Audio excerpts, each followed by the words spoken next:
Welcome to Zaheer Ali officials.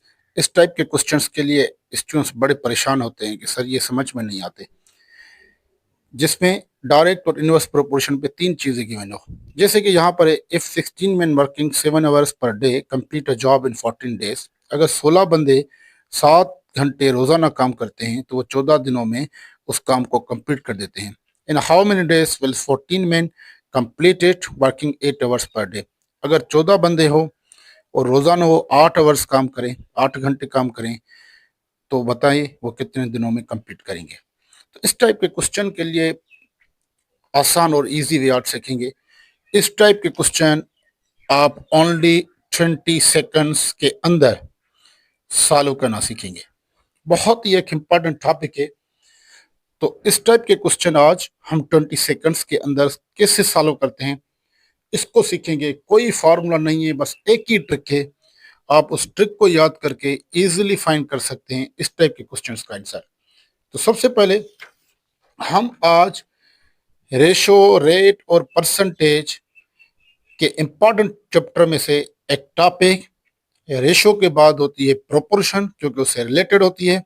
तो proportion और rate को डिस्कस करेंगे। तो बिना किसी देर के स्टार्ट करते हैं इस चैप्टर को। प्रोपोर्शन।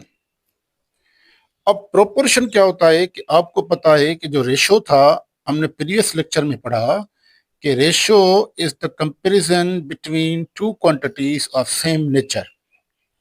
सेम नेचर की दो क्वांटिटीज में कंपैरिजन को क्या कहते हैं? रेशो कहते हैं।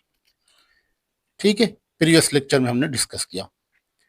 अब जो प्रोपोर्शन है, ये प्रोपोर्शन कंपैरिजन होती है बिटवीन टू रेशोज। तो सिंपली कह सकते हो the comparison between to ratios is called proportion. उसको क्या बोलते हैं? उसको प्रोपोर्शन बोलते हैं। यानी जैसे कि हम टू क्वांटिटीज को कंपेयर करे थे, अगर उसी तरह टू रेशियोज को कंपेयर करेंगे तो इसको हम कहेंगे प्रोपोर्शन।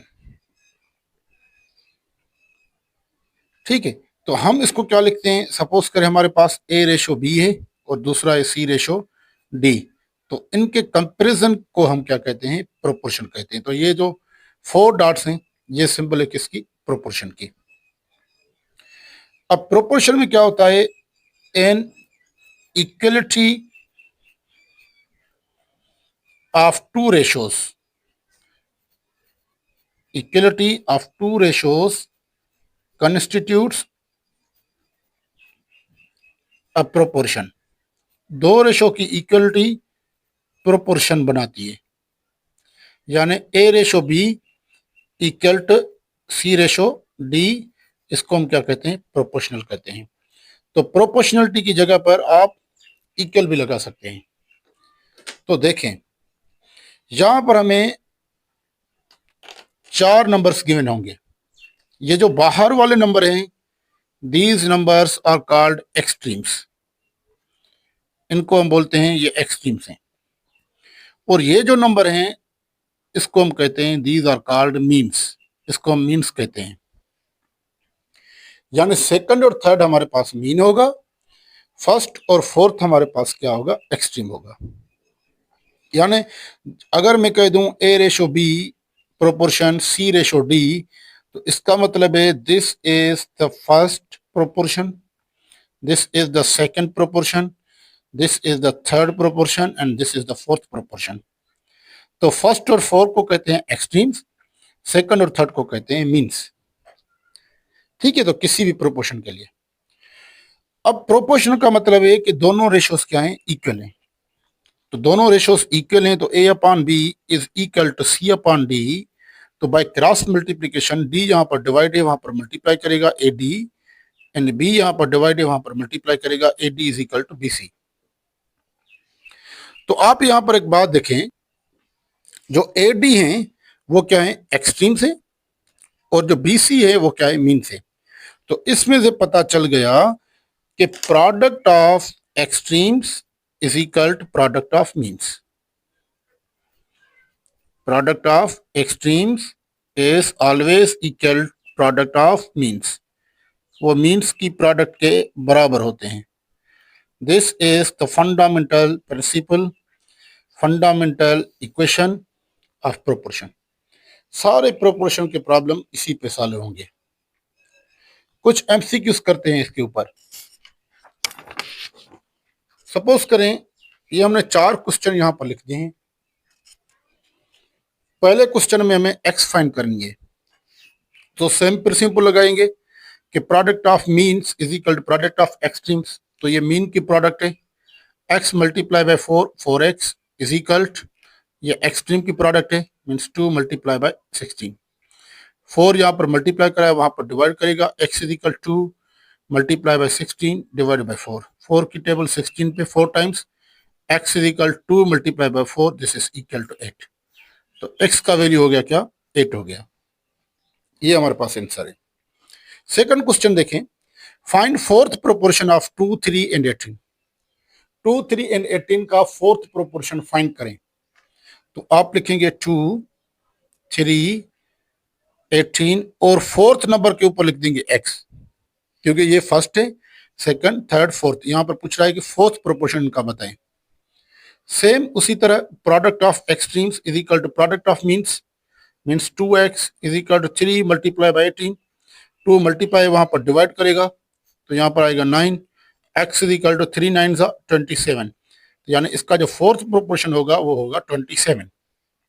अब पुट करके देख लें, अगर ये मैं यहाँ पर 27 रख दूं तो 27 मल्टीप्लाई बाय 2 ये हो जाएगा 54, 3 18 था 54। तो मीन की प्रोडक्ट और एक्सट्रीम की प्रोडक्ट आपस में दोनों इक्वल आ गए। सेम उसी तरह find third proportion of 3, 27 and 9। तो 3, 27, x और 9, क्योंकि यहां पर कह रहा है कि थर्ड प्रोपोर्शन बताएं, तो मैं थर्ड नंबर पे क्या रखूंगा, x रखूंगा। उसी तरह product of means 27x is equal 3 into 23 into 9 product of extremes. तो 3 इंटू 9 27, यहाँ पर 27 मल्टीप्लाई में, वहां पर डिवाइड करेगा, cancel, x is equal to 1। तो x का वैल्यू क्या मिल गया, x का वैल्यू मिल गया 1।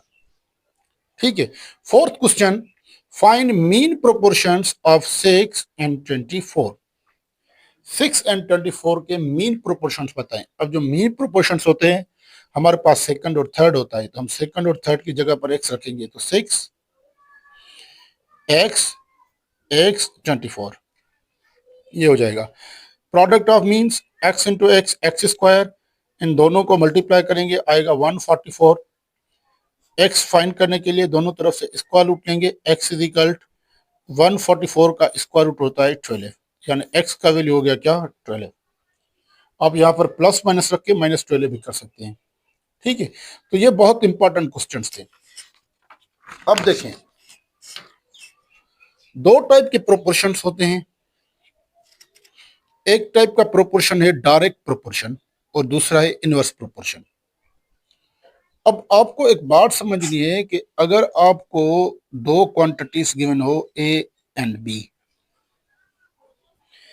अब एक क्वांटिटी को इंक्रीज करने से दूसरी क्वांटिटी भी अगर इंक्रीज हो,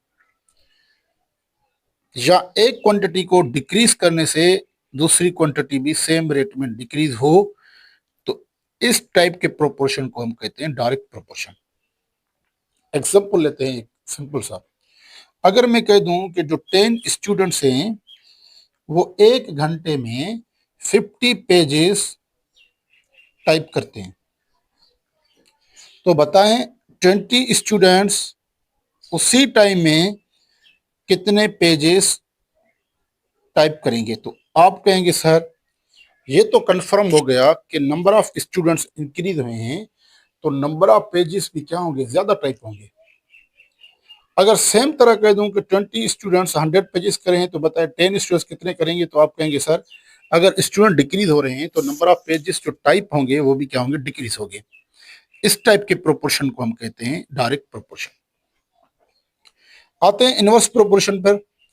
2 क्वांटिटीज, 2 रेशियोज कुछ भी हो, अगर एक इंक्रीज हो रही है तो दूसरी क्या हो, डिक्रीज हो। अगर एक डिक्रीज हो रही है तो दूसरी क्या हो, इंक्रीज हो। तो इस प्रोपोर्शन को कहते हैं, this is known as inverse proportion. Simple सा एग्जांपल लेते हैं कि अगर मैं कह दूं कि 10 वर्कर्स हैं, वो किसी काम को 5 डेज में पूरे करते हैं। अगर मैं कह दूं कि वो 20 वर्कर्स हों तो कितने डेज में काम पूरा करेंगे। ठीक है, तो आप क्या कहेंगे, आप कहेंगे सिंपल सी बात है सर, अगर नंबर ऑफ वर्कर्स इंक्रीज हुए हैं तो नंबर ऑफ डेज क्या हो जाएंगे, डिक्रीज हो जाएंगे, ज्यादा। ठीक है, तो इस टाइप के प्रोपोर्शन को हम कहते हैं इनवर्स प्रोपोर्शन। आइए दो प्रॉब्लम करते हैं सिंपल, एक डायरेक्ट प्रोपोर्शन पर, दूसरा इनवर्स प्रोपोर्शन पर। Cost of 15 similar books is 900 rupees. Find cost of 12 books. अगर 15 बुक्स की कीमत है 900 रुपीज, तो बताए 12 बुक्स की कीमत क्या होगी। तो हमारे पास एक बुक्स है और दूसरी हमारे पास है प्राइस। तो बुक्स हैं 15 और उसकी प्राइस है 900। अगर बुक 12 है तो इसकी प्राइस बताएं क्या होगी। तो अब यहां पर देख लें, बुक्स क्या हुए, नंबर ऑफ बुक्स डिक्रीज हुआ है तो प्राइस भी क्या होगी, कम होगी। कॉमन सी बात है, आप जितने बुक्स ज्यादा खरीदेंगे उतने ज्यादा पैसे देंगे, अगर बुक्स कम खरीदेंगे तो पैसे कम देने पड़ेंगे। इसका मतलब ये डायरेक्ट प्रोपोर्शन है, क्योंकि एक क्वांटिटी डिक्रीज होने की वजह से दूसरी क्वांटिटी भी डिक्रीज हो रही है। अब देखें, तो आपको सिंपली क्या करना है, आपको सिंपली एक्स से लेकर ऊपर इन दोनों को एरो लगा दें। ठीक है, ये डायरेक्ट प्रोपोर्शन के लिए क्या है कि एरो आप दोनों तरफ से लगा दें। अब आप यहां से स्टार्ट करें या यहां से स्टार्ट करें, आप इसको तरतीबवार क्या है प्रोपोर्शन में रख दें। आपको याद रखना है कि आपको जो प्रोपोर्शन स्टार्ट करना है, जो रेशियो स्टार्ट करना है, वो एरो के टेल से स्टार्ट करना है, यहां से स्टार्ट करना है, यहां से नहीं करना। तो आप सिंपली कहेंगे सर एक से 900 प्रोपोर्शन 12 15। सिंपल सी बात है। अगर इनवर्स प्रोपोर्शन होता तो मैं इस एरो को अगर ऊपर लगाता तो इस एरो को मैं नीचे लगाता। इसमें समझते हैं। अब देखें, product of extremes means 15x is equal, product of means 900 multiply by 12। 15 multiply कराए वहां पर डिवाइड करेगा, 900 मल्टीप्लाई बाय 12 डिवाइडेड बाय 15। 90 पे 15 की टेबल 6 टाइम्स, 6 15 द 90, यहाँ पर हो गया 60, 60 multiply by 12 this is equal to 720। यानी 12 बुक्स जो की जो प्राइस होगी वो क्या होगी, 720 रुपीज। आइए इसी तरह इस प्रॉब्लम को देखते हैं। 3 identical pipes can fill a tank in 10 hours. 3 same type के पाइप्स हैं, किसी भी टैंक को 10 आवर्स में फिल करते हैं। In how many hours 5 such pipes will take to fill same tank. तो बताइए कितने आवर्स में 5 पाइप जो हैं वो इस टैंक को कंप्लीट फिल करेंगे। ठीक है, तो देखें हमारे पास एक है पाइप्स और दूसरे हैं आवर्स। पहले 3 पाइप्स हैं तो 5 आवर्स लग रहे हैं। अब कह रहा है कि 5 पाइप्स हैं तो बताइए कितने आवर्स लगेंगे। तो लाजमी सी बात है कि नंबर ऑफ पाइप्स अगर इंक्रीज करोगे तो आवर्स कम होंगे।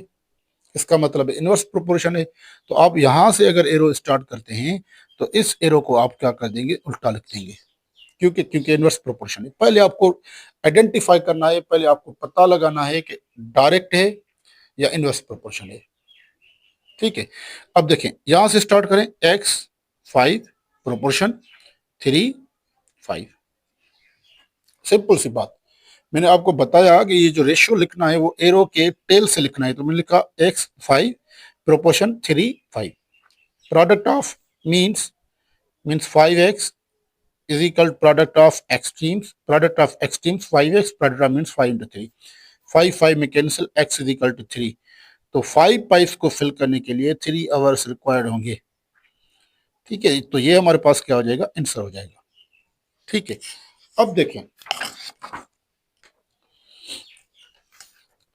अब आते हैं इन प्रॉब्लम्स के ऊपर जो मैंने आपको पहले बताया। ये प्रॉब्लम मोस्ट इंपॉर्टेंट प्रॉब्लम्स हैं, मोस्ट इंपॉर्टेंट, कि सर अगर प्रोपोर्शन में 3 चीजें गिवन हो, 3 चीजें गिवन हो, तो फिर उसको कैसे सॉल्व करेंगे। आपको एक बात समझनी है, सिंपल। पहले मैं एक डेरिवेशन करता हूं, फिर उसके बाद यहाँ पर प्रॉब्लम सॉल्व करते हैं। अब यहाँ पर देखें, इफ 16 मैन वर्किंग, पहले हमारे पास है मैन गिवन, तो मैं इसको M1 दे देता हूं, वो है 16 मैन। अच्छा, working 7 hours per day means मैं इसको H1 दे देता हूं, वो है 7 hours per day.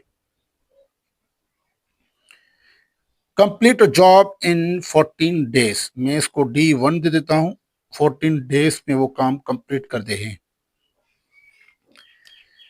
In how many days, यानी डेज पूछ रहा है, मैं इसको D2 कंसिडर कर देता हूं, वो हमसे पूछ रहा है, मैंने यहाँ पर क्वेश्चन मार्क लगा दिए। विल 14 मेन कंप्लीट, अब जो दूसरे बंदे बता रहा है वो क्या बता रहा है, 14 मेन बता रहा है, मैंने M2 कह दिया इसको। कंप्लीट इट वर्किंग 8 आवर्स, यानी जो आवर्स हैं, दोबारा आवर्स बता रहा है, वो क्या है, 8 आवर्स पर डे है। ठीक है, पहले तो ये हो गई डेटा। अब आपको सिंपली क्या करना है, आपको एक कंडीशन याद रखनी है, जो नंबर ऑफ मैन होते हैं this is inversely proportional to days and number of man is inversely proportional two hours. इसको समझना है बस। तो डेज को मैं यहाँ पर D लिख दूंगा और आवर्स को मैं H लिख दूंगा। ठीक है, अब इसको समझना है कि अगर मैन को मैं इंक्रीज करूंगा तो नंबर ऑफ डेज डिक्रीज हो जाएंगे, वो काम जल्दी पूरा हो जाएगा। ठीक है, अगर मैं मेन को इंक्रीज करूंगा और अगर डेज को मैं कांस्टेंट रखता हूं तो नंबर ऑफ आवर्स मुझे क्या करने पड़ेंगे, डिक्रीज करने पड़ेंगे। यानी एक चीज से ज्यादा होने से दूसरी चीज क्या हो रही है, कम हो रही है, इसलिए मैंने इनवर्सली प्रोपोर्शनल लिख दिया है। सिंपली समझने की कोशिश करें आप।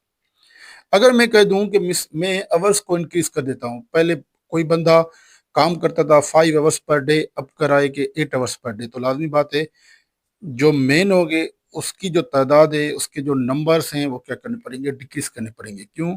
क्योंकि अब बंदे ज्यादा काम कर रहे हैं। ठीक है, ज्यादा घंटे काम कर रहे हैं।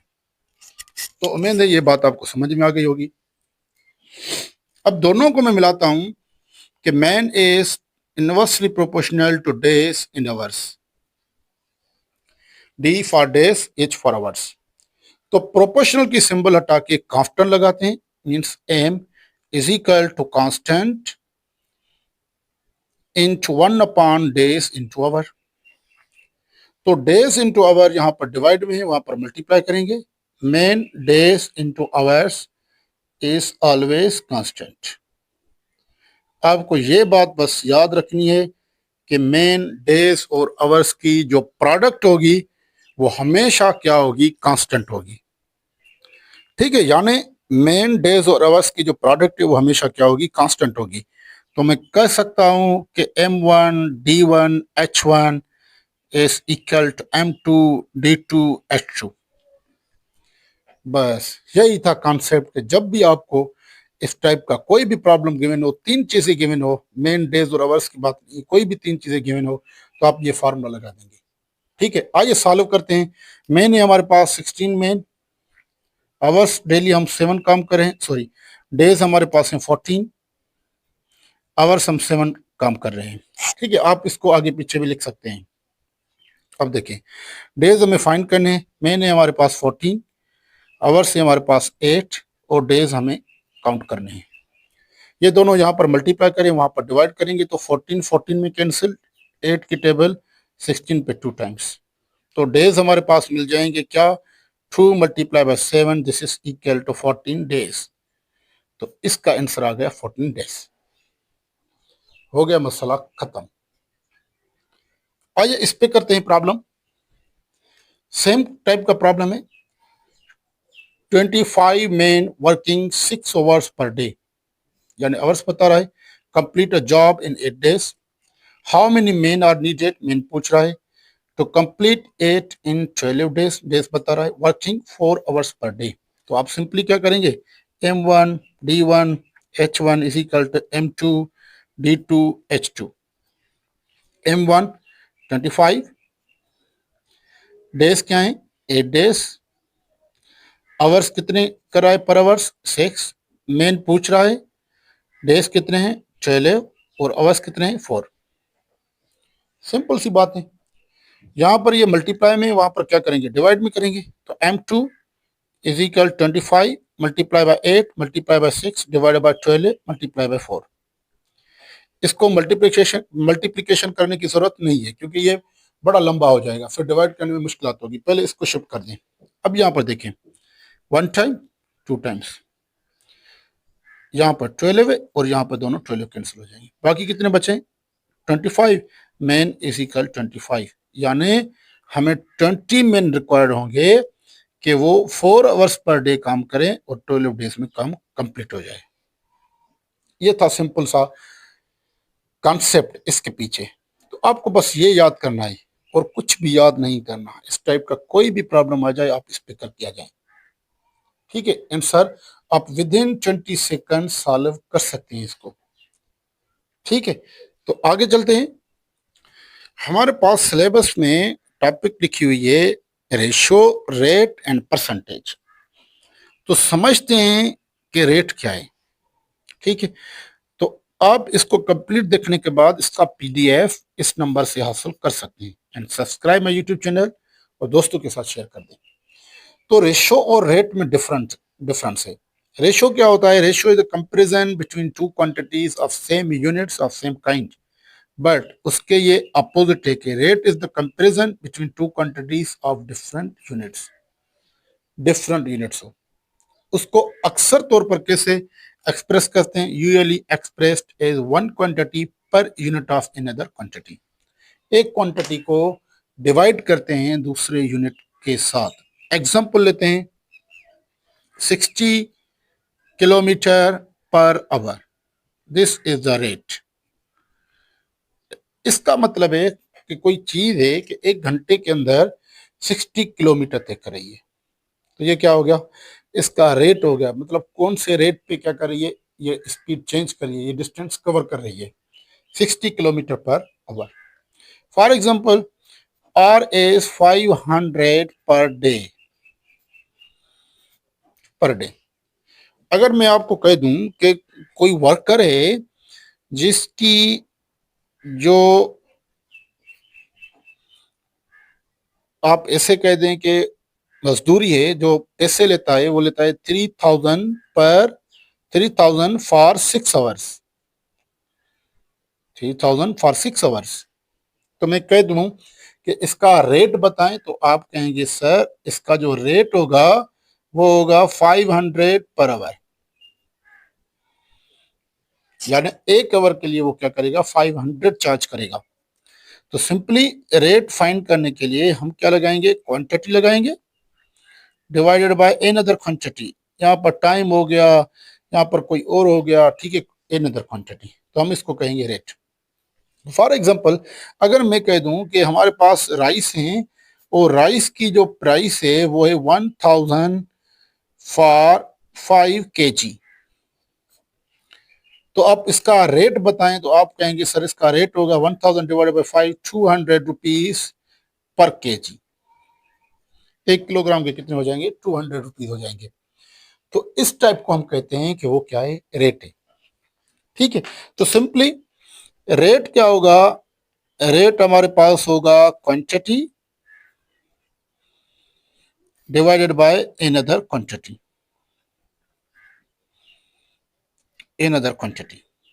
ठीक है, ये हमारे पास रेट हो जाएगा।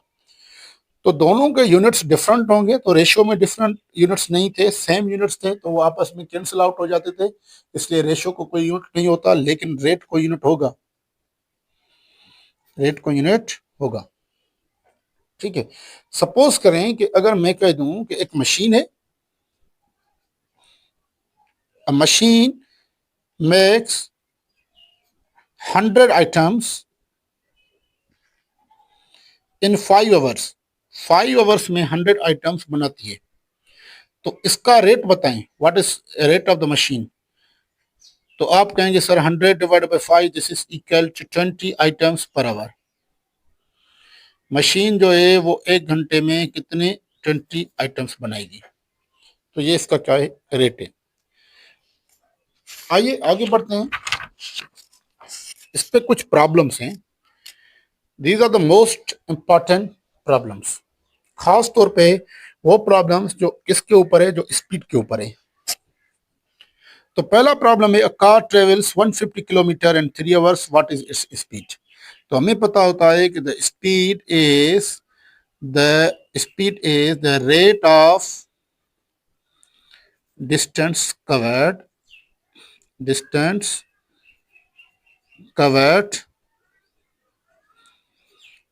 per unit time. V is equal distance divided by time. ठीक है, तो simply V is equal distance कितना है 150 और टाइम कितना है 3 आवर्स, तो ये हो जाएगा 50 किलोमीटर पर आवर। तो ये हमारे पास क्या हो गई, स्पीड हो गई। या आपको क्या होगा, रेट गिवन होगा, आपसे कोई भी और क्वेश्चन पूछा जाएगा कि ये बताएं। सपोज करें अ train moves eight 72 kilometre per hour. अब इसकी स्पीड बता रहा है वो 72 किलोमीटर पर आवर, और टाइम दे रहा है हाउ मच डिस्टेंस, यानी डिस्टेंस कितना तय करेगी, how much distance will it cover in 30 minutes. Time बता रहा है 30 मिनट्स, तो 30 मिनट्स का मतलब है हाफ आवर। तो v is equal D upon T, तो टी डिवाइड करें वहां पर मल्टीप्लाई करेगा, D is equal V into T. V है 72 और आवर से 1/2, तो ये हो जाएगा डी इज इक्वल 36 किलोमीटर, यानी वो डिस्टेंस जो तय करेगी वो करेगी 36 किलोमीटर। ठीक है, और देखें, if 10 pencil cost 50 rupees, what is the rate पर पेंसिल। तो आप सिंपली कहेंगे कि सर रेट जो है वो क्वांटिटी है 50, अनदर क्वांटिटी तो क्या हो जाएगा 5 रुपीज पर पेंसिल। या आप इससे भी फाइंड कर सकते हैं, 15 पेंसिल्स कॉस्ट 50 रुपीज, तो 1 पेंसिल, तो आप कहेंगे सॉरी 10 पेंसिल्स 1 पेंसिल, तो आप कहेंगे 50 डिवाइडेड बाय 10, तो क्या हो जाएगा 5 रुपीज। इसी तरह a dozen eggs cost 120 rupees. तो अब आपको पता है कि एक डजन एग्स में कितने होते हैं, 12 एग्स होते हैं। तो 12 eggs contain cost is 120 rupees. What is the price of 1 egg. तो 1 एग क्या होगा, तो 1 एग होगा 120 डिवाइडेड बाय 12, तो 1 एग हो जाएगा हमारे पास 10 रुपीज में हो जाएगा। ठीक है, तो इस टाइप के प्रॉब्लम्स को हम कहते हैं कि ये जो प्रॉब्लम्स हैं इसको हम कहते हैं रेट। तो ये बहुत इंपॉर्टेंट चैप्टर था। कौन सा, रेशो, जिसमें हमने प्रोपोर्शन में डिटेल में डिस्कस किया, रेट, एंड तीसरा हमारे पास टॉपिक था परसेंटेज। तो होपफुली इस पे एमसीक्यू सेशन भी स्टार्ट करेंगे। तो फिलहाल आप इस नंबर से इस पूरे लेक्चर का पीडीएफ हासिल कर सकते हैं। मिलते हैं एक और न्यू लेक्चर में, तब तक के लिए अल्लाह हाफिज।